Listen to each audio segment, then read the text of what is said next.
Welcome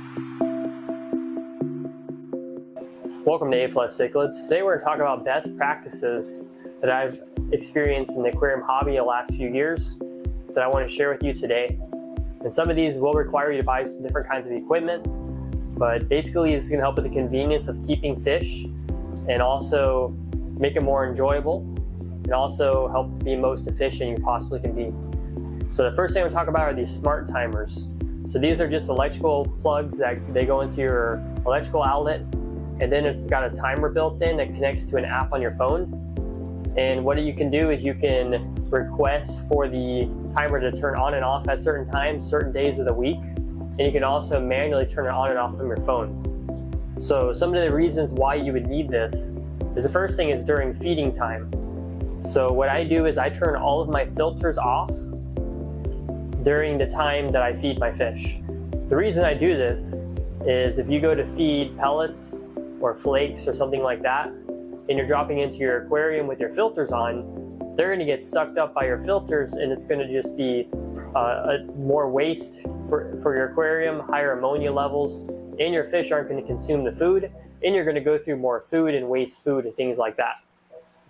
So that's the most important thing, in my opinion, as far as during feeding time, when to use that. It also helps too if you're doing water changes and things like that. You can just manually toggle on your phone to turn off your filters. So doing a water change, you don't have to worry about unplugging things and things like that. And then also you can use these timers for your lights.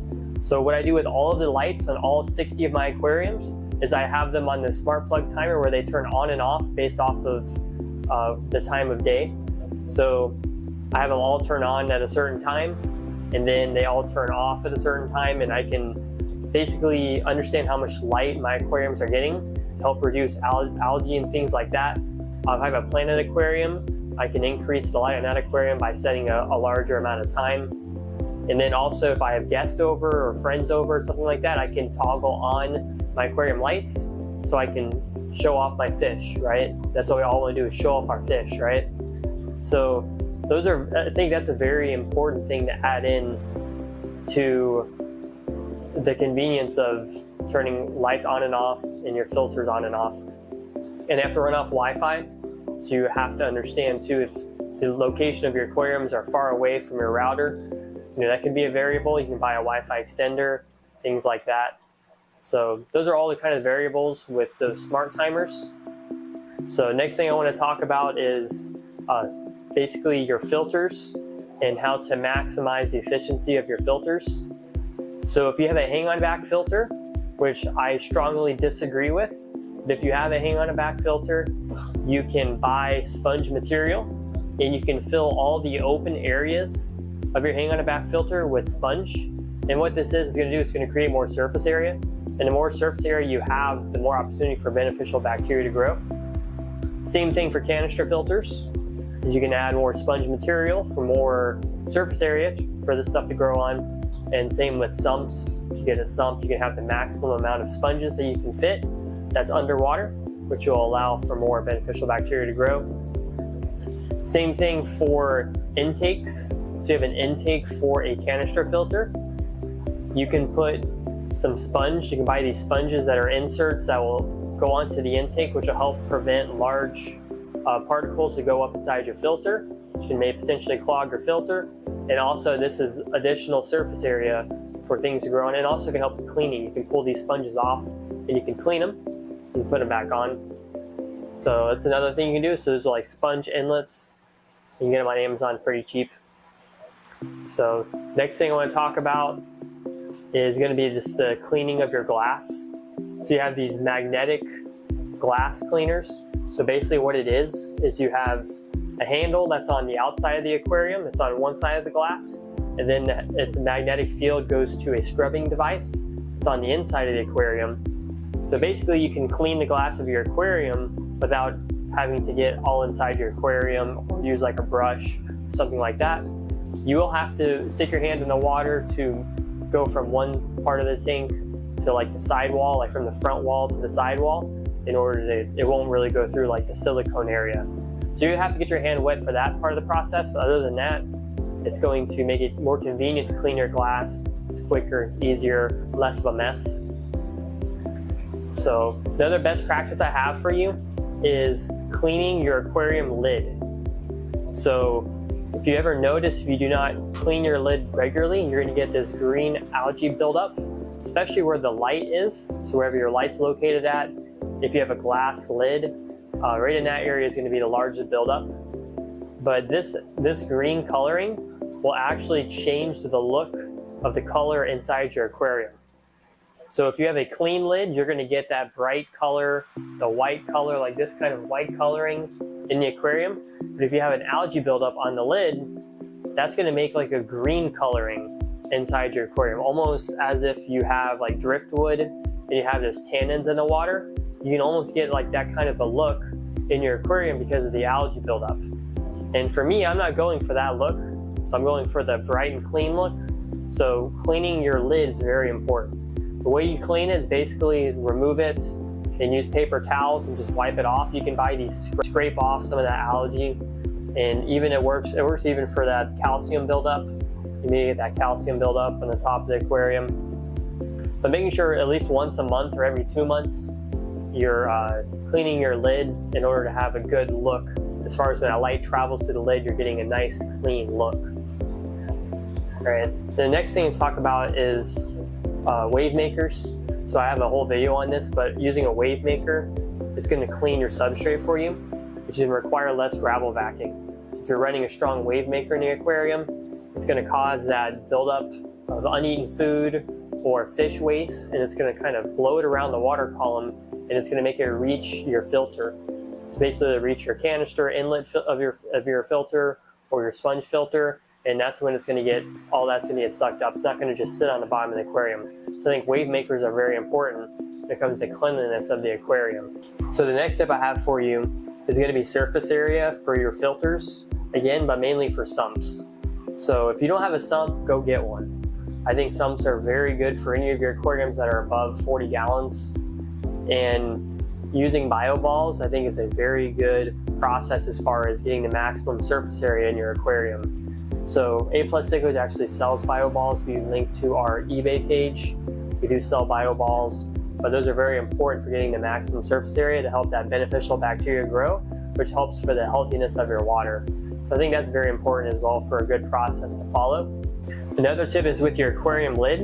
If you're getting a new aquarium, what you can also do, instead of buying that expensive glass lid, which I think they're very good quality, but I think glass lids are very expensive, you can also buy a polycarbonate material. You can get it on Amazon. It's a lot cheaper. It's not as sturdy. You can get some thicker material that's a little more on the sturdy side. It's not as sturdy as glass, but it's definitely cheaper and plays the same role. So you can get this polycarbonate and cut it to size, and you can use that as an aquarium lid. All right, then we're going to talk about water changes. So this practice to me is what's been the most beneficial for my maintenance. So what I do for all my water changes is I use a water pump to remove the water from my aquarium. So you're going to see these pythons is what they call it, as far as the siphoning process can be created by turning water on. I think that is a large waste of water. Not that water is that expensive, but I think that is a large waste. So I'm not a big fan of the python. I think that a gravel vac is important when you need to gravel vac your aquarium. You can minimize gravel vacuum by having a wave maker, but the best practice for me is using a water pump for my water changes. So I have a couple of large aquariums. I have a 210 gallon aquarium, 125, 90, like 575s, 70. So these larger aquariums, if you're to use a gravity feed type hose and gravity feed water out of your aquarium, it would take a very long time. And even a python takes a very long time. So what I would recommend doing is buying a water pump. You can get a water pump on Amazon for like $25. You can get a larger one, they're like $35. And then also think about the diameter of the hose, so the inner diameter of the hose that you use on the water pump. The larger the inner diameter, the larger performance you're going to get out of the water pump.